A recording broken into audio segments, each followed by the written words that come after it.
जब मैं करीबन 7 या 8 साल का था तब मेरे फादर ने मुझे एक गेम गिफ्ट करी, चेस।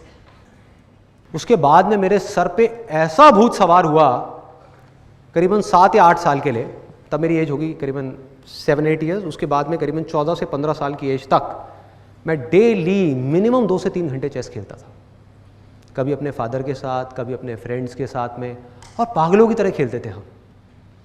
मतलब कि क्या कर रहे हैं कि अगर शाम को खेलना शुरू किया, 3 घंटे हो गए और चेस की गेम बीच में अटकी हुई है, एंड में मेरी एक रानी रह गई, उसकी एक रानी रह गई, और बस उसी में लगे हुए हैं।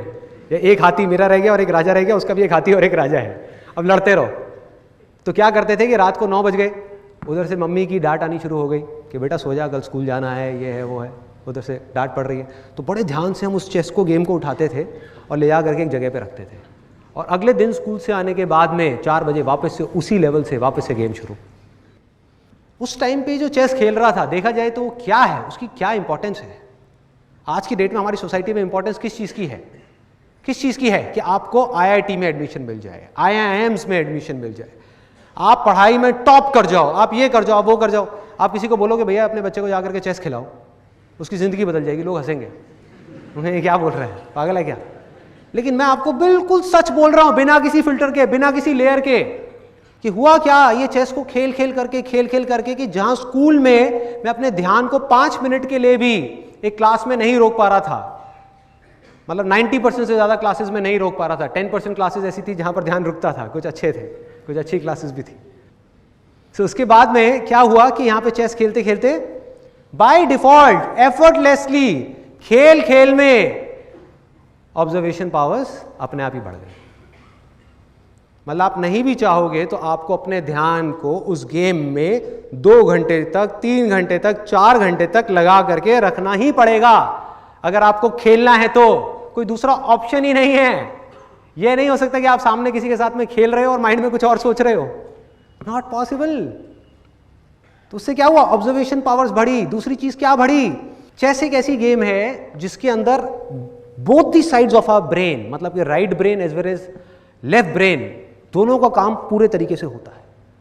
मतलब कि जो क्रिएटिव थिंकिंग है वो बढ़ गई, लॉजिकल थिंकिंग है वो बढ़ गई, दोनों के बीच में एक बैलेंस क्रिएट हो गया। और बिजनेस में और चेस में ज्यादा फर्क नहीं है, मैं हमेशा कहता हूं ये बात, ज्यादा फर्क नहीं है। मतलब कि जो इंट्यूशन है वो बढ़ गई कि क्या करूं अगला, जो स्ट्रैटेजी है वो भी बढ़ गई, वो पावर्स भी बढ़ गई, कंसंट्रेशन पावर्स बढ़ गई, ऑब्जर्वेशन पावर्स बढ़ गई, ध्यान को एक जगह पर एफर्टलेसली रोकना आ गया। तो यहां से ये मेरी फाउंडेशन है पूरी की पूरी। और बिना अपनी ऑब्जर्वेशन पावर्स के ऊपर काम किए, जिसको आप माइंड बोल सकते हो, बिना अपने माइंड को एक जगह पर टिकाए आप कोई भी काम करने निकल जाओगे, आप ज्यादा देर तक नहीं कर पाओगे बॉस।